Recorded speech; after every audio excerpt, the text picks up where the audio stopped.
በዓለማችን ላይ እጅግ አደገኛና አስፈሪ ከሚባሉ ህመሞች ቀዳሚው ካንሰር ነው። ካንሰር በዓለም ላይ ለበርካታ ሰዎች ሞትም ምክንያት የሆነ ህመም ነው። ታዲያ አንዳንድ ምግቦችን ስንመገብ ለካንሰር የመጋለጥ እድላችንን ከፍ ያደረጉት ይሄዳሉ። አንዳንድ ምግቦች ጤናማ ቢመስሉም በውስጣቸው የያዙት መጥፎ ንጥረ ነገር ለህመም እንድንጋለጥ ያደርገናል። ታዲያ በዛሬው ቪዲዮአችን ለካንሰር ህመም ሊያጋልጡን የሚችሉ ዋና ዋና የምግብ አይነቶችን እንመለከታለን። እስከ ፍጻሜው አብራችሁን ቆዩ። የመጀመሪያው ለካንሰር ሊያጋልጠን የሚችለው የምግብ አይነት ስኳር ነው። የህክምና ባለሙያዎች ስኳርን ነጭ መርዝ እያሉ ይጠሩታል። በስኳር ውስጥ ምንም አይነት ለሰውነታችን ጠቃሚ የሚባል ንጥረ ነገርን አናገኝም። የዛኑ ያክል ደግሞ በሰውነታችን ውስጥ ያሉ አስፈላጊ ፕሮቲኖችና ቫይታሚኖችን ከሰውነታችን እንዲወጡ በማድረግም ሰውነታችን ይበልጥ እንዲጎዳ የማድረግ እድል አለው። ጎን ለጎንም ለውፍረት ምክንያት መሆኑን ተከትሎ ስኳርን አለመመገብ እጅጉን በጣም ጠቃሚ ነው። የለስላሳ መጠጦችን ደጋግመን የምንጠጣ ከሆነም ለካንሰር የመጋለጥ እድላችን እየሰፋ ይሄዳል። የለስላሳ መጠጦች የሚጨመሩባቸው ኬሚካሎች የካንሰር ሴሎች በሰውነታችን ውስጥ የመፈጠር እድላቸውን ከፍ እንዲሉ ያደርጋል። ታዲያ ለስላሳ መጠጦች ከስኳር የሚዘጋጁ መሆኑ በራሱ በሰውነታችን ላይ መጥፎ ተጽዕኖን እንዲፈጥሩ ያደርጋቸዋል። በዚህ ምክንያት በተቻለን መጠን ለስላሳ መጠጦችን መጠጣት ማቆም ይኖርብናል። በፋብሪካ ውስጥ ተቀነባብሮ የሚያልፉ ስጋዎችም ለካንሰር የመጋለጥ እድላችንን ከፍ ያደርጋሉ። ስጋ በተፈጥሮ ረጅም ጊዜ መቆየት የሚችል የምግብ አይነት አይደለም። ለዛም ሲባል ታዲያ በፋብሪካ ውስጥ ተቀነባብሮ እንዲያልፍ ይደረጋል። በፋብሪካ ውስጥ ተቀነባብሮ ሲያልፍ ደግሞ ለረጅም ጊዜ እንዲቆይና ቶሎ እንዳይበላሽ የተለያዩ የኬሚካል አይነቶች ይጨመሩበታል። እነዚህ ኬሚካሎችም ታዲያ የካንሰር ሴሎች በሰውነታችን ውስጥ እንዲፈጠሩ ያደርጋቸዋል። ፕሮሰስድ ያልሆነ ቀይ ስጋ በራሱ ለካንሰር የመጋለጥ እድላችንን ከፍ ያደርገዋል። የዓለም ጤና ድርጅት ባደረገው ጥናት መሰረት በቀይ ስጋ ውስጥ የሚገኙ የተለያዩ ንጥረ ነገሮች የካንሰር ሴሎች በሰውነታችን ውስጥ እንዲፈጠር የማድረግ እድል አላቸው። በእርግጥ ቀይ ስጋ በውስጡ የተለያዩ ጠቃሚ ንጥረ ነገሮች አሉት። በዚህም ምክንያት አልፎ አልፎ ቀይ ስጋን ብንበላ ለጤናችን ጠቃሚ ነው። እንደዛም ሆኖ ግን በየቀኑ ቀይ ስጋን ብቻ የምንመገብ ከሆነ ለካንሰር የመጋለጥ እድላችን ከፍ እያለ ይሄዳል። ፈንዲሻን በማይክሮዌቭ ውስጥ ማብሰል በራሱ ለካንሰር የመጋለጥ እድላችንን ከፍ ያደርገዋል። ፈንዲሻ በራሱ ለጤና ጠቃሚ ከሚባሉ የምግብ አይነቶች ውስጥ አንዱ ነው። ነገር ግን ፈንዲሻን በማይክሮዌቭ ውስጥ አብስለን ስንመገበው ለጤናችን ተስማሚ ሊሆን አይችልም። ከዛ ባለፈም ካንሰርን የመሳሰሉ ህመሞችን ሊያስከትልብን ይችላል። ያልታጠቡ ፍራፍሬዎችም ለካንሰር የመጋለጥ እድላችንን ከፍ ያደርጉታል። ከእርሻ ቦታ እንደመጡ ምንም ሳይታጠቡ የተለያዩ ፍራፍሬዎችን መመገብ ለካንሰር የመጋለጥ እድላችንን ከፍ ያደርገዋል።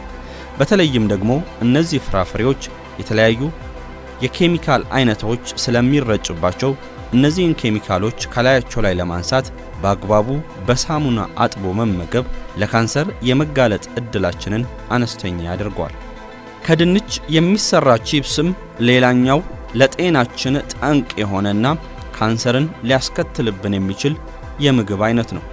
በተለይም ደግሞ ድንች ሲጠበስ በራሱ ከፍተኛ ዘይትን የምንጠቀም መሆኑን ተከትሎ ዘይቱ በጤናችን ላይ ጉዳትን ያመጣል። ከዛ ጎን ለጎን ግን ድንች ተጠብሶ ወይም በቺፕስ መልክ ሲሰራ በሲጋራ ውስጥ የሚገኙ የተለያዩ አይነት ኬሚካሎችን እንደ መብላት ይቆጠራል ይባላል። በቤት ውስጥ የሚመረቱ የሳልመን አሳዎችም ለጤናችን እጅግ ጠንቅ ናቸው። ሳልመን አሳ ኦሜጋ 3 የመሰለ ለሰውነታችን አስፈላጊ የሆነ ንጥረ ነገር አለው። ነገር ግን ሳልመን አሳ ከባህር ውስጥ ተጠምዶ እስካልተሰራ ድረስ በፋብሪካ ውስጥ ተቀነባብሮና በቤት ውስጥ ተሰርቶ የሚቀርብ ሳልመን አሳን የምንመገብ ከሆነ ለካንሰር ተጋላጭነታችን ከፍ ይላል። የታሸገ ቲማቲምም በራሱ ለካንሰር የመጋለጥ ዕድላችንን ከፍ ያደርገዋል። የታሸገ ቲማቲም ማለት በፋብሪካ ውስጥ አልፎ ተፈጭቶና የተለያዩ ኬሚካሎች ተደርጎበት ለረጅም ጊዜ እንዲቆይ ተደርጎ ለገበያ የሚቀርብ የቲማቲም አይነት ነው። ታዲያ ይሄ ቲማቲም እጅግ አደገኛናም ለካንሰር ተጋላጭነታችንን ከፍ የሚያደርግ የምግብ አይነት ነው። አንዳንድ አገራት እንዲያውም የታሸገ ቲማቲም ለጤና ጠንቅ መሆኑን ተከትሎ ከገበያ እንዲወጣ ማድረጋቸው ይነገራል። በዚህም ምክንያት ታዲያ የታሸገ ቲማቲምን ከመመገብ ይልቅ ከእርሻ የሚመጣን ትኩስና ያልታሸገ ቲማቲምን መጠቀም ለጤናችን እጅጉን አስፈላጊ ነው። የረጋ ዘይት ሌላኛው ካንሰርን የሚያመጣ የምግብ አይነት ነው። የረጋ ዘይትን ስንጠቀም ምግቡ ለረጅም ጊዜ እንዲቆይና ጣፋጭ እንዲሆን ያደርገዋል። እንደዛም ሆኖ ግን እንደዚህ ያለው ዘይት ለጤናችን ጠንቅ መሆኑ ይነገራል።